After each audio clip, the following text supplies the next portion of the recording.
Então, vamos receber aqui o escritor Sidney Aguilar Filho. E a gente vai ter um papo aqui, gente, muito interessante sobre nazismo e integralismo no Brasil, a partir do livro dele, que ele está lançando. Coloca a capa aí para a gente, Gui, a capa do livro dele, olha lá, ó. Entre integralistas e nazistas. Racismo, educação e autoritarismo no sertão de São Paulo, está saindo pela Alameda. Eu queria, Sidney, tudo bom, Sidney? Boa tarde. Boa tarde, boa noite, muito obrigado pelo convite, estou à disposição de vocês, muito obrigado. Que bom que você veio. Olha só, eu queria que você começasse contando como que você teve contato com essa história. Eu vi que tem na introdução do livro, mas eu queria que você fisgasse aqui nosso público com essa história que foi tão interessante, né? Você estava em sala de aula. Conta aí, Sidney, para a galera. Uma daquelas coisas que a gente nunca espera, né? Dizer que era possível prever a falsidade. Era uma aula dita comum de ensino médio, segundo ano do ensino médio, à época. Estava falando sobre Segunda Guerra e nazismo. E uma aluna chamou a atenção de que na fazenda da família, construções antigas que haviam sido derrubadas por acaso, os tijolos apresentavam a suástica. Isso era 1998. Ali começava uma trajetória primeiro de... Ela era de família de fazendeiros. É uma história que não é tão linear quanto parece, não é simplesmente uma herança direta, mas depois da primeira visita que eu fiz, já era possível detectar que as construções eram das décadas de 1930, na sua grande maioria. A temporalidade, portanto, coincidia com o nazismo em si.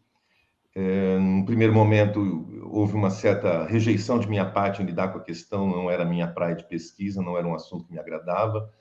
A aluna era ainda menor de idade. Busquei simplesmente reportar aquilo para os ditos especialistas da época, que eram muito melhores do que eu, muito mais garantidos de uma boa pesquisa do que eu à época. E, bom, só que enquanto eu segui por um outro caminho, fui estudar outras coisas, pesquisar outras coisas, este assunto ficou em silêncio. E os anos se passaram. A jovem já não era mais minha aluna. Um sobrevivente morrera de idade avançada. E isto por volta de meados da primeira década do século XX, então lá para aí de 2002, 2003, eu me convenci que se eu não contasse, talvez não fosse contado. Ali se iniciava uma pesquisa que culminaria num doutoramento no Departamento de Filosofia e História da Educação da Faculdade de Educação da Unicamp, que cruzaria de 2005, 2006, se não estiver enganado, a 2010, e a tese é defendida aí 2010, 2011. Essa tese ficou nos bancos da universidade, não fosse pela Revista de História da Biblioteca Nacional. Olha só. E depois não fosse pela produtora Giros, a Revista de História da Biblioteca Nacional, que levou isso a um documentário curta-metragem chamado Entre a Suástica e a Palmatória. E a produtora Giros, em 2016, levou isso a um longa-metragem Menino 23. Sim, eu vou botar aqui um teaser do Menino 23, só para a galera ver como que eram os tijolos, né? Realmente uma coisa curiosíssima, tijolos marcados com suástica. A mentira nunca fica escondida por muito tempo, né? Quando eu vi aquela suástica, eu já imaginava que alguma coisa de errado tinha acontecido nesse local. Suásticas nazistas no interior do Brasil? Aquilo era muito estranho. Por quê? Tem que ter porquê.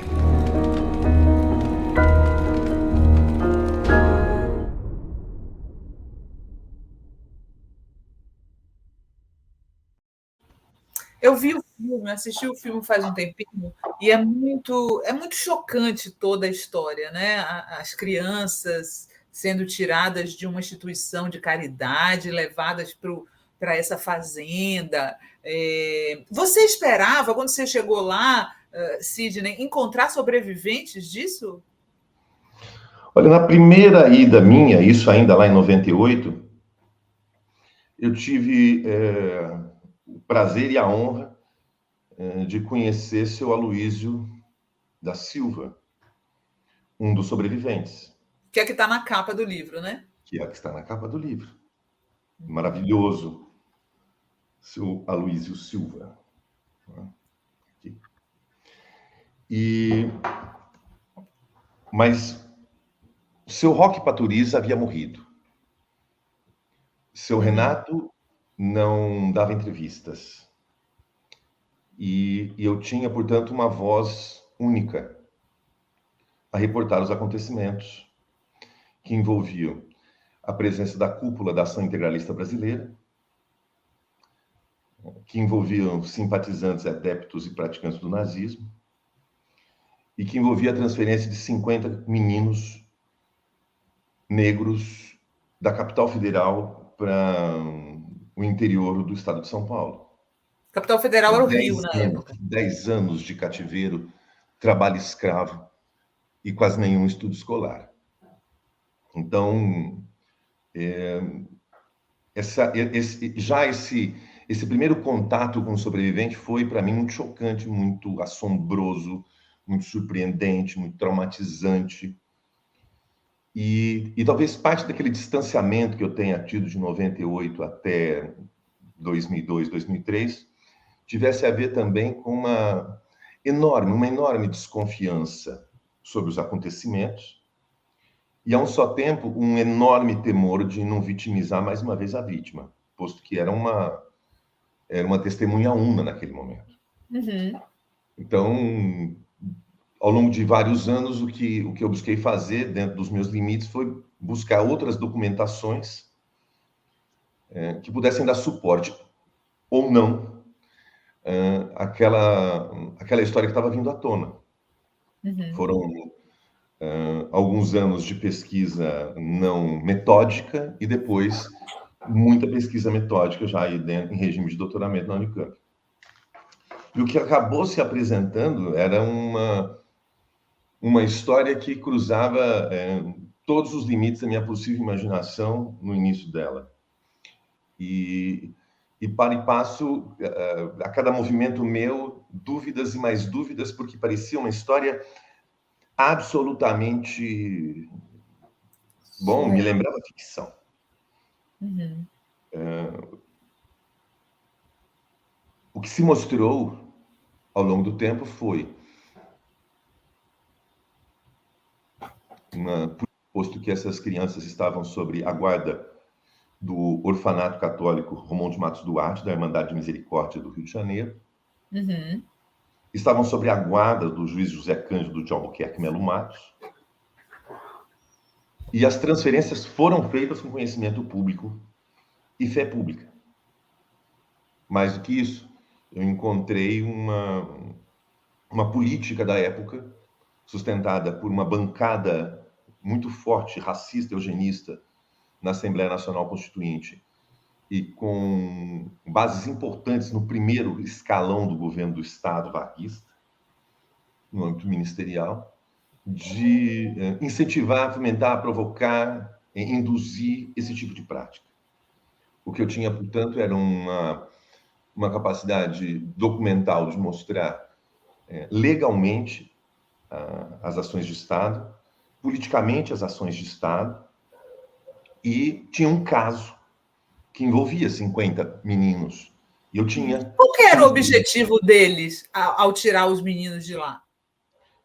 Olha, é muito difícil eu dizer o que passava na cabeça de Oswaldo Rocha Miranda,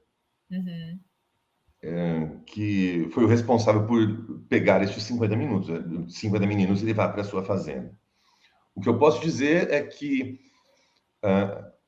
os discursos, as falas que eu encontrei no entorno socioeconômico desse senhor, que era benemérito, que era assistencial, que era para o bem das crianças, que era para o bem do orfanato, que era para o bem do Rio de Janeiro,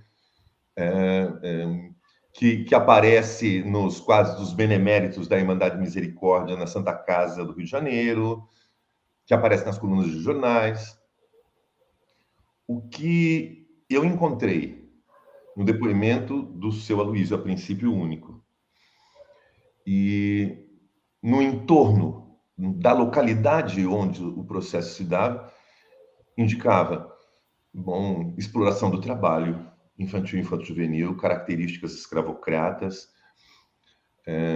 cercada de um discurso de autoritarismo político e de racismo explícito, não é? Mas eu insisto que durante o tempo da pesquisa, até a conclusão da tese de doutorado, é muito importante para o leitor que me dê a honra de ler esse material, entenda que quando esse livro foi concluído, e basicamente a tese, eu não mexi basicamente em nada, é basicamente a tese, eu só tinha o seu Aloysio, eu só tinha a voz do seu Aloysio. Eu digo isso porque no tempo da realização do documentário Menino 23, nós encontramos um outro sobrevivente, o senhor Argemiro da Silva. Desculpe, o senhor Argemiro dos Santos.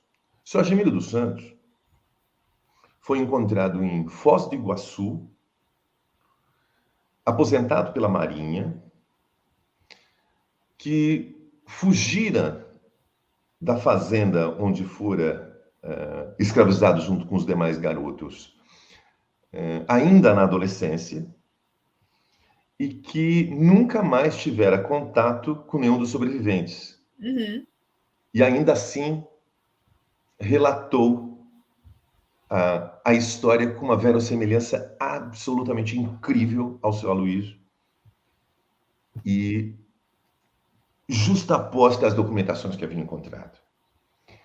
Então vem o senhor Argemiro para consolidar uma história e tirar dos ombros do seu Aloysio, dos meus ombros, a responsabilidade dele, da coragem de assumir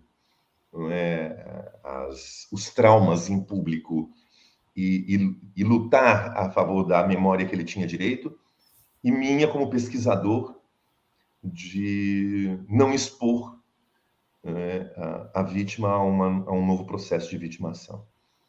Sim, olha só. A história que se conclui é impressionante. Sim. A maneira com que ela se conclui. Pode terminar, depois eu te pergunto.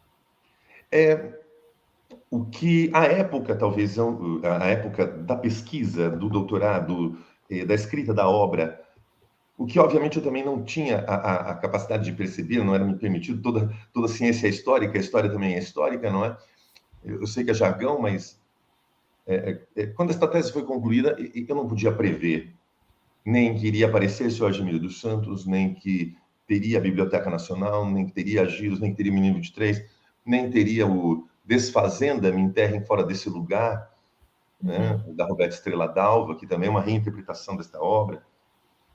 Mas também eu não poderia imaginar que, conforme ela ganhasse divulgação, que tantas outras histórias semelhantes, que tantos outros relatos semelhantes começassem a aparecer. Inclusive essa semana, né, que teve uma senhora que foi escravizada a partir dos 8 anos até os 62 anos, né? Uma cena que eu acho que comoveu o país inteiro, ela sem querer tocar na mão branca da repórter. Você viu isso? Coisa triste demais.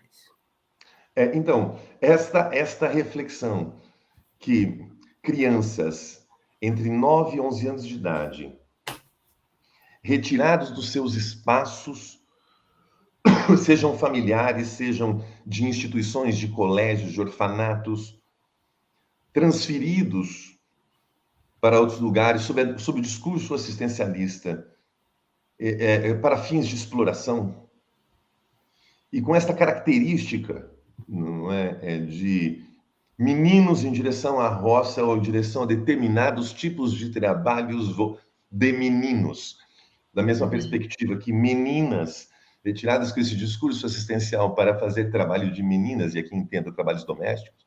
Sim.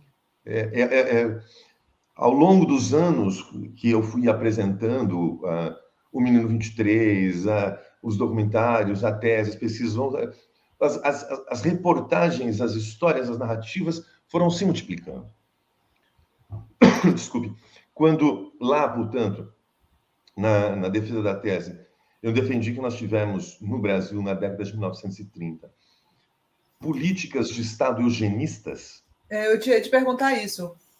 Você afirma que entre 1930 e 1940 no Brasil houve política de Estado eugenista e muito depois, né, do que se imaginava, né? Porque a gente sabia daquela história do branqueamento da raça e tal, mas assim foi durante muito mais tempo do que se pensava, né, Sidney? O que talvez, e lá, eu repito que quando eu defendi a tese eu não tinha esta noção do quanto isso seria perturbador, por exemplo, afirmar que o Brasil tivera políticas de Estado eugenista, mas o que eu encontrei foram setores das nossas elites políticas, do nome, por exemplo, a bancada eugenista racista comandada pelo médico Miguel Couto na Assembleia Nacional Constituinte de 1933-34. Dou nomes. Francisco Campos, nosso primeiro secretário da Educação, nosso primeiro ministro da Saúde, da Justiça, não é? Dou nomes. Oliveira Viana, no comando dos projetos políticos do Getúlio Vargas voltados para a Assembleia Nacional Constituinte. São intelectuais do poder, no exercício do poder, defendendo explicitamente, abertamente, práticas racistas. Ao mesmo tempo que a gente encontra na Constituição de 1934 e na formulação da Constituição uma série de debates que culminam em artigos na Constituição, né? Por exemplo, o artigo 138 da Constituição... Getúlio era eugenista? Você acha que Getúlio era? Olha, se eu parto do pressuposto de que não me basta não ser racista, há de ser antirracista, Getúlio antirracista nunca foi. E se eu parto do pressuposto que ele tinha, assim, no seu círculo mais próximo do poder, entre aqueles 3, 4 que circulavam diariamente pelo Palácio do Catete, né, a maior parte deles verborragindo, né, oralmente ou por escrito, no campo acadêmico ou no exercício do poder, as práticas racistas. Agora, é óbvio que era um malabarista das palavras. Era um malabarista das palavras. Sim. Deixa eu só dar uma lida aqui nos comentários. A tia Kinka fala: eu assisti esse filme Menino 23, triste e maravilhoso ao mesmo tempo. Parabéns, Sidney. A Disse Schneider fala: onde posso comprar o livro? Disse, o livro está saindo pela editora Alameda. Se você der uma busca no Google Alameda, você consegue. E tem esse comentário aqui que eu, inclusive, ia fazer para você também, Sidney. A Sueli Ramos fala assim: vergonhosamente, Rocha Miranda é nome de bairro no Rio de Janeiro e rua em São Paulo, né? Esses são, gente, os donos da fazenda onde estavam essas crianças e onde estavam os tijolos decorados com a suástica. É incrível, né? Eu queria mostrar para o Sidney, para a gente entrar nessa história de como permanecem essas coisas, um movimento que está tendo na Bahia da Defensoria Pública da Bahia, que pediu a mudança do nome do Instituto Médico Legal Nina Rodrigues. Contra racismo estrutural, Defensoria pede mudança do nome do IML Nina Rodrigues. Vocês sabem que eu sou baiana, você tira a identidade lá em Salvador e aparece Instituto de Identificação Nina Rodrigues. O Nina Rodrigues foi um dos maiores eugenistas que o Brasil teve. Esse tipo de homenagem já devia ter acabado, né, Sidney? Vamos lá, você está me colocando numa fogueira histórica da qual eu não vou fugir. É a discussão sobre o Borba Gato, é a discussão sobre as estátuas racistas, é a discussão sobre o nome do Minhocão, é a discussão... Bom, vamos lá. Se eu fujo do a Esther nome... Ratier lembra aqui que tem um hospital com o nome de Miguel Couto, acho que no Rio, né? Sim, tem. Sim. Assim, quando eu ando pelo centro do Rio de Janeiro, com um olhar atento, crítico e perspicaz, esses nomes não me deixam esquecer o que o Brasil foi e o que o Brasil ainda é. Então, eles são profundamente didático-pedagógicos. Então, quando fala assim, vamos mudar de nome, olha, se dependesse de uma questão puramente emocional, é óbvia a resposta. Se a pergunta é assim, deixemos o Borba Gato lá, para que a gente possa sempre se manifestar contra ele e não se esquecer o quanto a gente tem que se manifestar contra ele, talvez a persistência deles lá seja útil. Agora, que faz-se necessário um debate sobre a memória, que faz-se necessário um debate sobre os nomes, os lugares, as ruas, as homenagens, e que esta reflexão precisa ser crítica, isso é fundamental. E pelo duplo sentido. Primeiro, porque estas pessoas, de fato, as pessoas que eu citei até agora, né, e eu citei Miguel Couto, eu citei Oliveira Viana, eu citei Francisco Campos, eu citei Oswaldo Rocha Miranda, eu poderia citar Renato Rocha Miranda, Otávio Rocha Miranda, Sérgio Rocha Miranda, para poder dizer assim também, não vou citar os outros 150, 200 nomes da família que eu não encontrei nenhum envolvimento. Entende? Eu preciso apontar e dizer, essas pessoas eram poderosas o suficiente para serem nome de bairro. Elas eram poderosas o suficiente para serem nomes de rua. Elas eram poderosas o suficiente para terem estátuas nas ruas. Isso não pode ser esquecido. Por outro lado, não pode ser esquecido o que fizeram no exercício do poder e por que foram poderosas. E quais as consequências do exercício desse poder para a mesma sociedade brasileira. Então, eu tenho uma postura muito dúbia em relação a isso. Sim. Eu não tenho uma resposta pronta para dar. Não é? Ao mesmo tempo, a preservação da memória como necessária, fundamental. Ao mesmo tempo, eu reconheço o quanto ela nos parece ofensiva. Não é? A um torturado ter que passar pela Via Costa e Silva. Não, e você andar com essa identidade com o nome do Nina Rodrigues. Do Borba Gato, entende? Andar com a identidade com o nome do Nina Rodrigues, sabe? Eu acho. E é o caso da família do seu Aloysio, que praticamente todos os filhos e netos estudaram na escola Renato Rocha Miranda. Olha só. E andam na rua principal da cidade, que se chama Renato Rocha Miranda. Puxa. Então, os jovens do movimento negro de Rocha Miranda, que já entraram em contato comigo, e que lidam com isso de uma maneira muito angustiante, de como lidar com essa questão.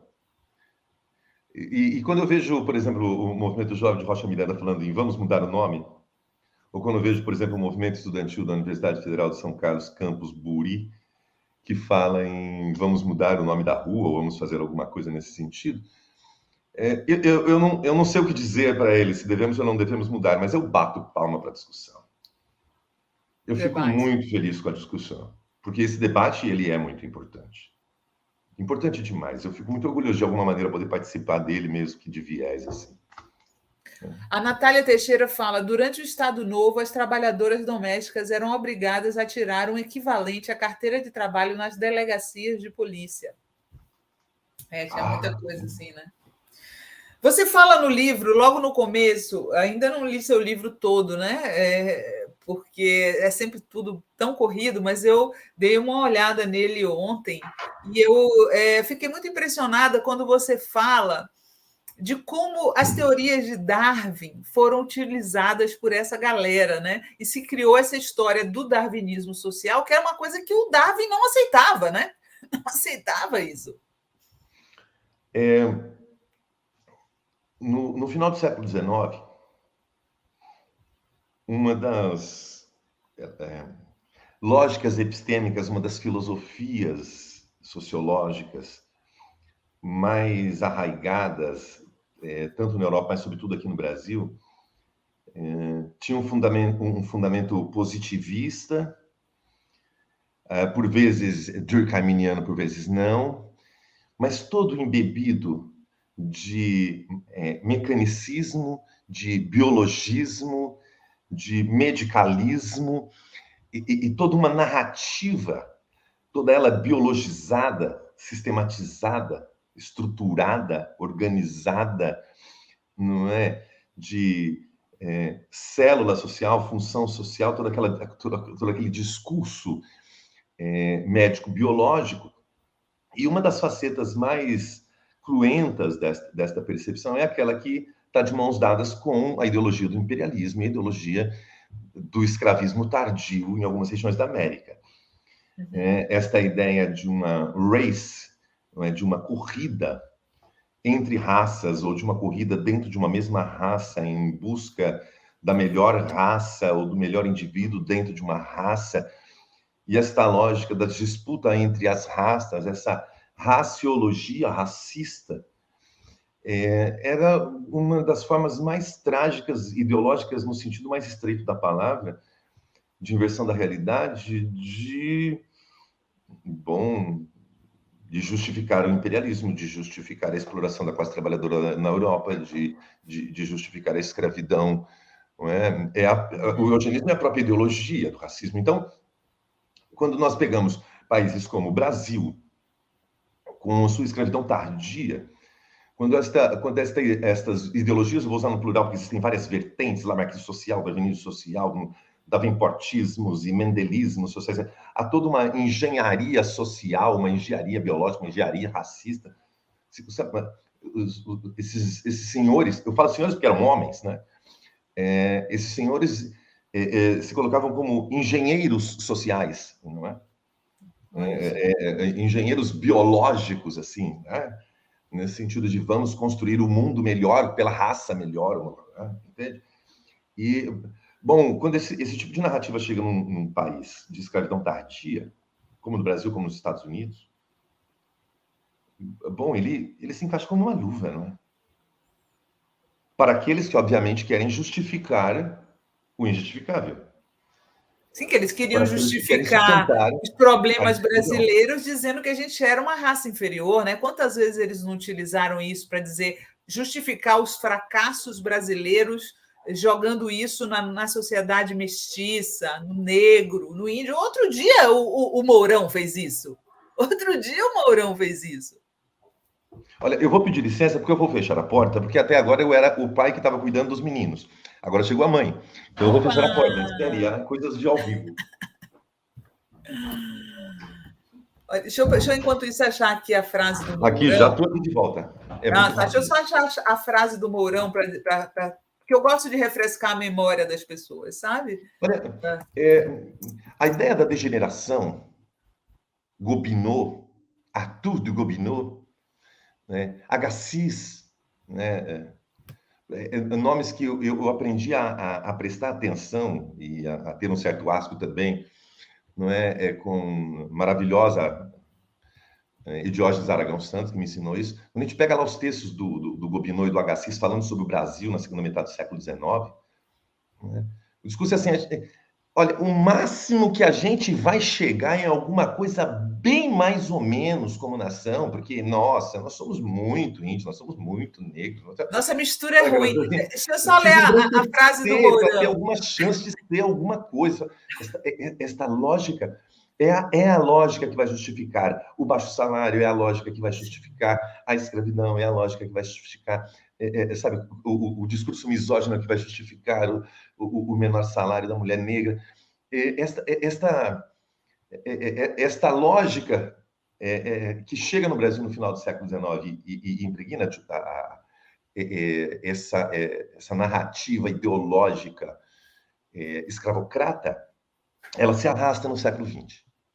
Uhum. E, para mim, ela tem um pico de tensão nos anos 30.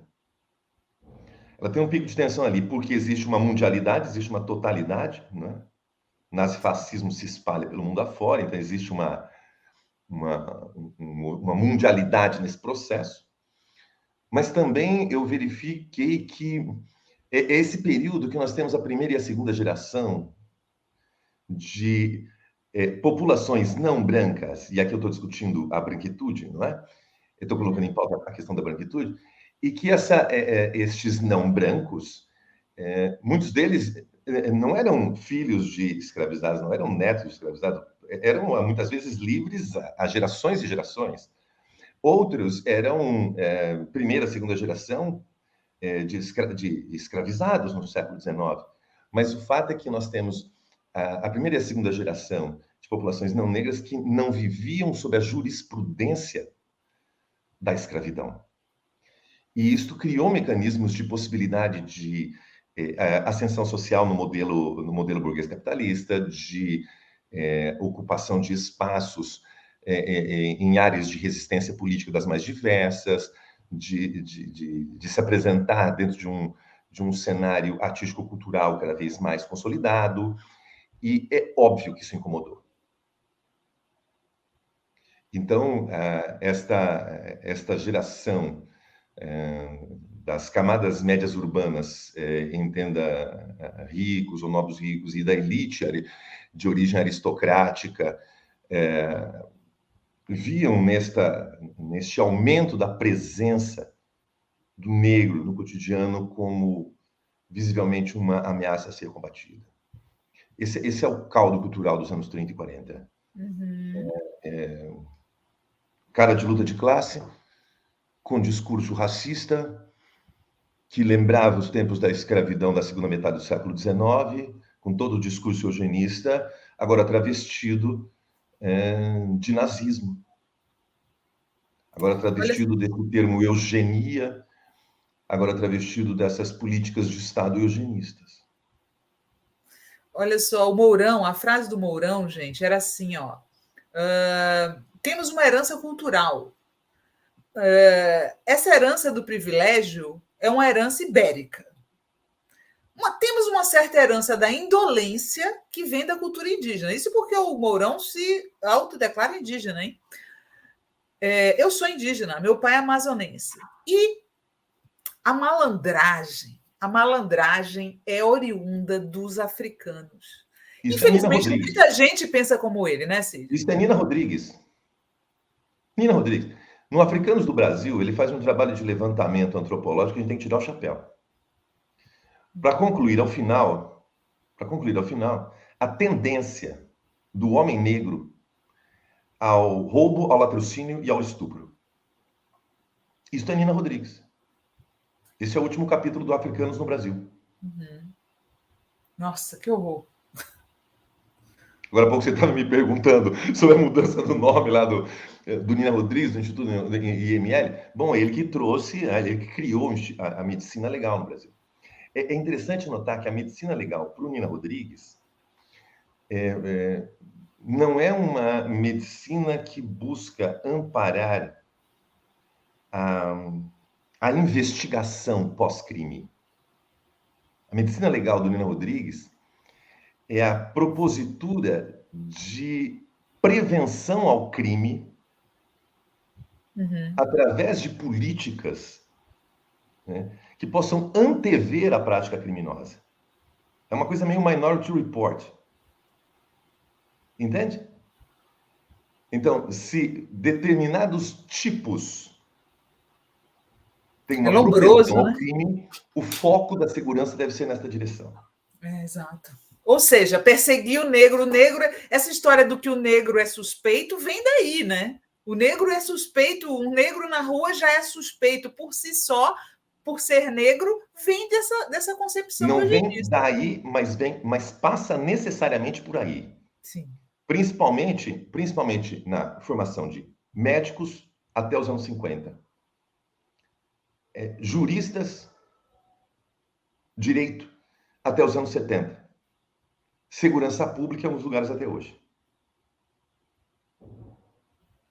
Certo? Muito difícil de mudar, né? Muito difícil.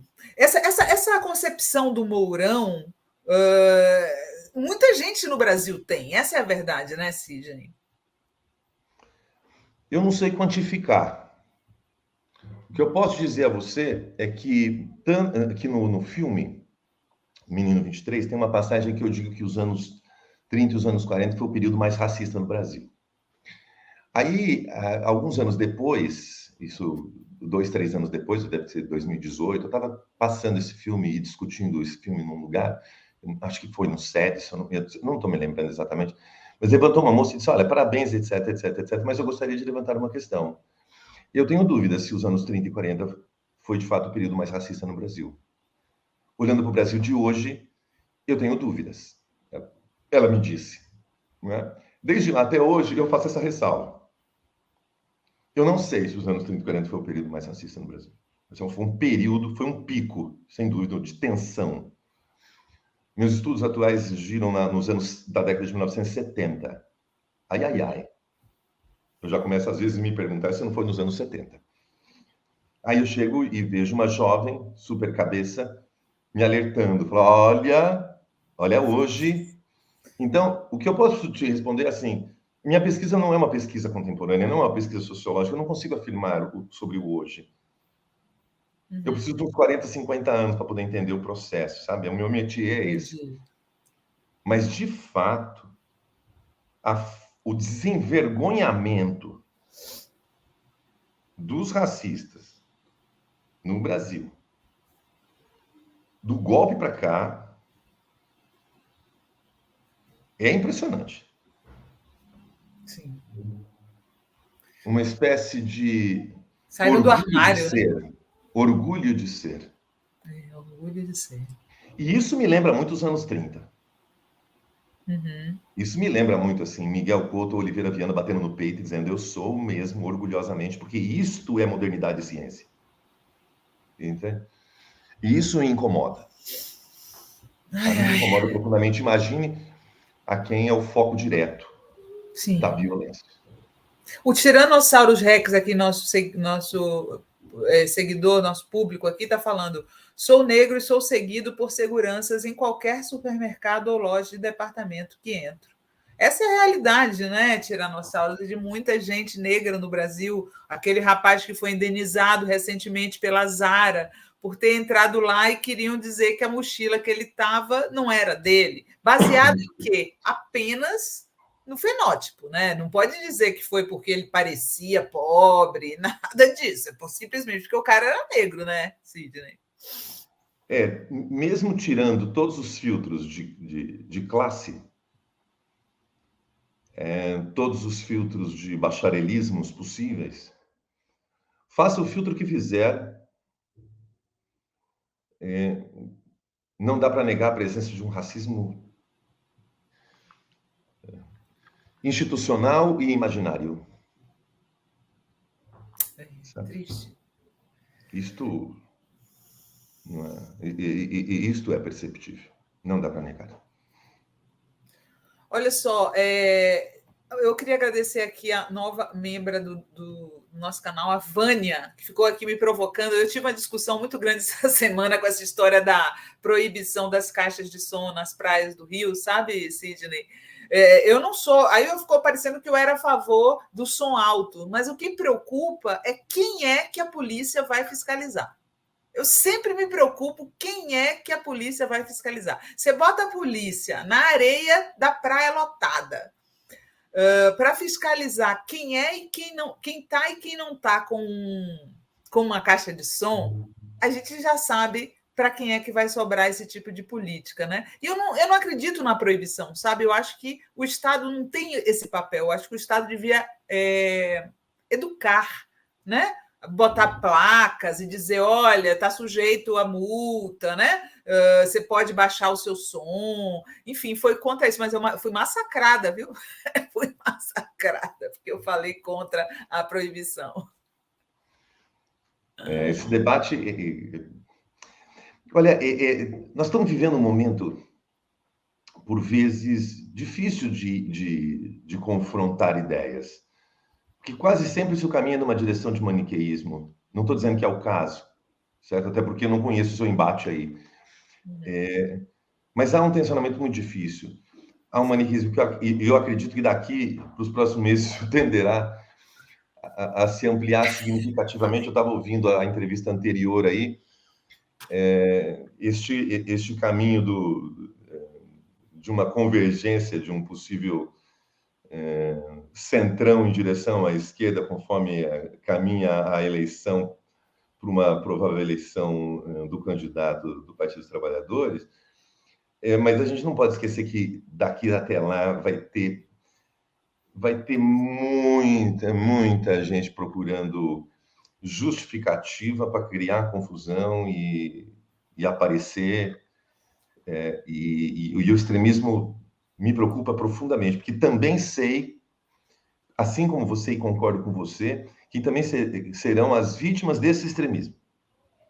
Sim. Seja o extremismo policial, que é o que você está nos reportando, seja o extremismo deste cidadão ungido de sua verdade, não é? Maniqueistamente colocada, não é? A gente sabe, é muito difícil, porque... Já são as vítimas, quais são as vítimas preferenciais, não é?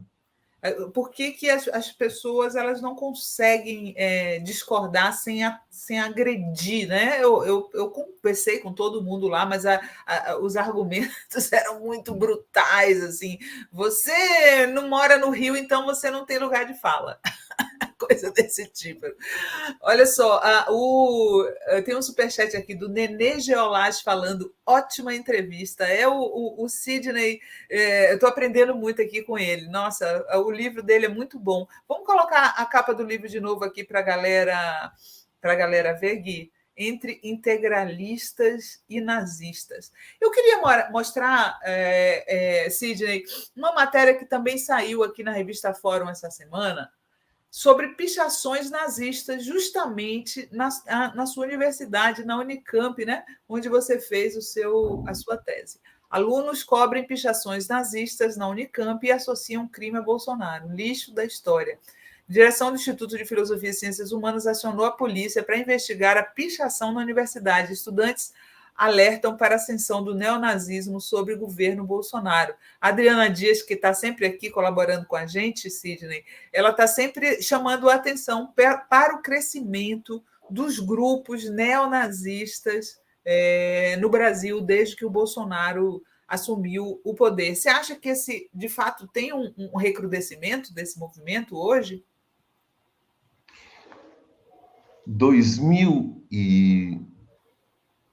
2014, 2015,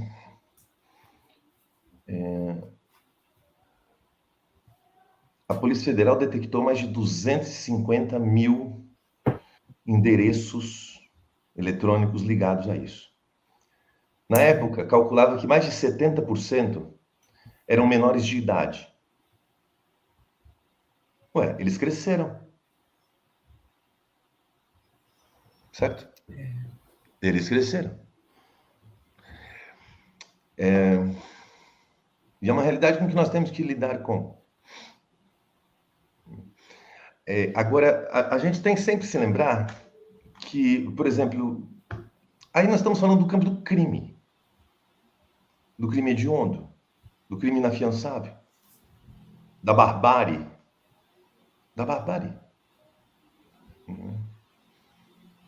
E eu estou entre aqueles que acreditam num processo educativo até certa idade. o enfrentamento precisa ser muito corajoso da sociedade. Porque, no mínimo, audacioso alguém que faz uma coisa como essa no IFISH da Unicamp. Nós não estamos falando de um espaço propício a esse tipo de coisa. Mas o fato dele aparecer nesses espaços, que tipicamente são marcados como espaços de resistência e de democracia, mostram a arrogância destes que estão fazendo. Não é? Uhum. E isso é muito preocupante. Porque isto, se a violência já é simbólica, eu temo por um outro patamar de violência. Sim. Não é? Não dá para prever os limites até onde isso pode chegar. A sociedade precisa ficar muito atenta. Muito atenta. Entender muito bem esse processo. Estar muito vigilante. Uma das coisas que me honraram nas memórias do seu Aloysio e do seu Ademiro é que eles tinham uma consciência plena de que suas vozes eram importantes para que não continuasse a acontecer o que aconteceu com eles. Não é? E a honra que tive de entrevistá-los, de poder trabalhar com suas memórias, numa instituição pública, como a Unicamp, com bolsa CAPES pública. O Menino 23 foi feito com verba pública. A Revista História da Biblioteca Nacional, uma fundação pública. Este livro foi publicado pela Alameda, mas quem pagou a conta foi a Secretaria de Cultura do Estado de São Paulo, a PROAC, que organizou o livro, correu atrás, né? Suou, foi o Arquivo de Gallier-Roy da Unicamp. Uhum. Então, tudo isso aqui é público, não há nada aqui privado, e que se mostrou ao longo do tempo um mecanismo bastante efetivo de confronto e resistência. E que, obviamente, deixou de ser meu há muito tempo. De fato, nunca foi, mas talvez tenha tido um momento de autoria. Esse momento de autoria era lá 2011, 2010, 2011. De lá para cá, ele ganhou vida própria, e eu só tenho a agradecer a você e a oportunidade da gente estar mostrando isso e potencializando ainda mais. É difícil no Brasil a gente ver uma publicação 10 anos depois de ser escrito. É difícil no Brasil se ver uma publicação. Não é? É difícil no Brasil. De uma tese, né? De ver uma tese virar documentário. Tudo isso só foi possível porque a sociedade adotou, né, a história como uma história que precisava ser contada. E eu estou aqui porque eu acredito que ela precisa continuar sendo contada. E ela precisa continuar sendo levada. Eu tive diante dos traumas produzidos por estas práticas e elas não deveriam acontecer nunca mais. E elas continuam acontecendo. Então, fica aqui já pelo avançado horário que tu me deu, já esse ar de profundo agradecimento e de despedida de vocês. Não, calma, que ainda tem algumas coisas para falar contigo. Você está com pressa? Pergunte, eu estou aqui no limiar que você me deu. Heraldo Luiz, evangelista dos Santos, está perguntando para você se o empresário Celso da Rocha Miranda, sócio da Paner, era dessa família. Então, era dessa família. Eu encontrei documentações do Celso, nenhuma envolvendo o Celso. Mas estamos numa mesma família. É uma família gigantesca, enorme. Outros nomes importantes da família, eu passei por eles sem nenhuma relação direta com os ocorridos. Os envolvidos diretos estão citados e documentados no livro, e eu já citei os nomes deles aqui. Não é? Sidney, tem uma parte dessa história da eugenia que me incomoda bastante, que é o fato de que esses estudos eles não foram completamente abandonados pela medicina. Muita coisa na medicina hoje ainda vem dessa ideia do eugenismo, né? Por exemplo, outro dia eu fiz uma matéria sobre um especialista acho que ele era de Porto Rico. Eu fiz matéria no Socialista Morena sobre ele, falando sobre a questão das cirurgias plásticas, né? Que os atlas lá, os livros, ainda se referem a nariz negroide, eles falam esses termos a respeito das pessoas negras que deveriam ter sido abandonadas. Então, até hoje, o cirurgião plástico, quando chega uma mulher querendo fazer o famoso afinar o nariz, ele fala, seu nariz é negroide, esse tipo de termo, né? E aí tem uma história que eu até queria comentar contigo. Tem um médico que se chamava Eduard Pernikopf, que era nazista, né? Nazista daquela turma lá dos cientistas hitleristas, cujo livro de anatomia é usado até hoje na cirurgia. É usado até hoje, né? Então, assim, me espanta, às vezes, o tanto de médico de extrema-direita que tem no Brasil. E assim, a academia deveria tirar esses caras, né, por que se continua usando esses caras como padrão, esses livros, né? Você falou que tem sentimentos dúbios em relação ao nome de ruas e tal, mas assim, na formação acadêmica, você ainda usar coisas eugenistas e nazistas, é muito complicado isso, né? Até hoje é difícil falar, por exemplo, de uma obra da educação física do Fernando de Azevedo. Eu não estou falando de médico, estou falando de educador, porque eu estou tirando da sua praia e estou jogando na minha, obviamente. Uhum. Mas o fato é que, bom, até hoje falar sobre isso incomoda profundamente na academia. Viu? Profundamente. Eles não querem saber disso. Não querem saber dessa revisão. Não, eu acredito que somos muitos os críticos. Mas ainda incomoda muito, ainda dói muito. Ainda mexe muito, ainda está citado em muita tese de muita gente que está... É tipo o Monteiro Lobato, né? Por exemplo.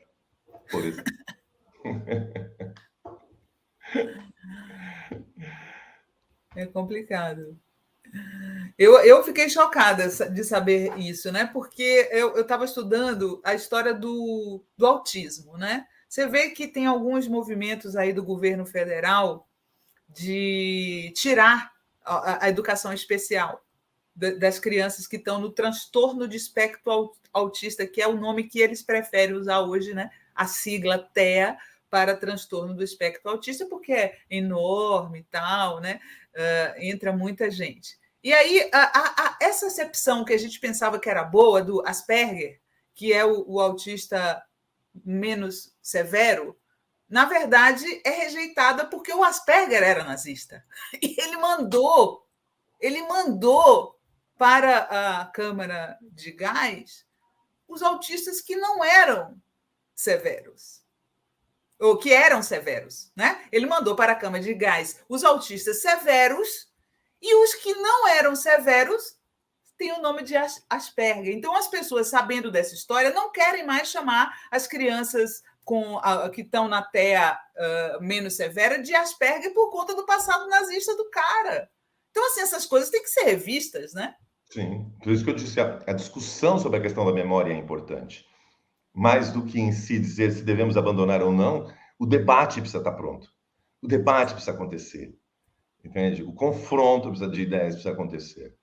Isso não pode ser esquecido, entende? E é isso, é muito chocante. Olha só, gente, o Sidney ele vai precisar sair, então a gente vai só colocar aqui as dicas culturais. Não, eu vou precisar de sair, não. Eu preciso dar aula. Ele precisa dar aula. Então, assim, eu vou colocar só as dicas culturais dele, ele vai falar rapidinho porque que ele está indicando para vocês. A primeira dica dele é Crítica da Razão Negra, do Achille Mbembe. Por que você indicou esse livro, Sidney? Olha, eu gostaria de ter conhecido o Achille Mbembe antes das minhas pesquisas. Teria facilitado imensamente a minha vida. Entende? Se eu tivesse tido acesso ao conceito de necropolítica lá no final dos 90, começo do século, teria facilitado imensamente a minha vida. Então, fica aí um beijo para o Achille, não é? E o outro livro que ele indica para vocês é A Invenção das Mulheres, de Oyeronke. Difícil falar. Oyeronke Olha, Oyevumi. este é um Muito livro legal. que Fiquei curiosa. me perturbou o suficiente para me fazer questionar os questionamentos que eu já tinha feito várias vezes e superar a discussão de gênero. É uma reflexão muito boa, muito boa. A autora é africana, é isso? Há ambos, não é? Ambos são. O E, Achille é angolano, né? ela é nigeriana e iorubá. Uhum. Ele, se eu não me engano, é camaronês. Eu fiquei aqui na Acho só. Mas fica aí camaronês. também como referências importantes para que a gente coloque no debate a questão do gênero e a questão do racismo a partir de perspectivas africanas. Isto, para mim, é um fundamento importante que eu não tive no desenvolvimento da minha pesquisa, que não aparece nesse livro, mas que eu gostaria de ter tido, e invejo aqueles que puderam tê-los consigo. Que bacana, muito bom, né? Descolonizar mesmo, né? Deixa eu só ler aqui o comentário da Tereza e já te libero. Tereza Domingos fala: parabéns pela live, parabéns pela pesquisa, embora muito triste. Como seria bom se fosse ao menos uma ficção? Com certeza. Com certeza. Mas eu digo a esta a nossa espectadora que assista então o Desfazenda, Me Enterrem Fora Desse Lugar, porque pegaram e transformaram em poesia.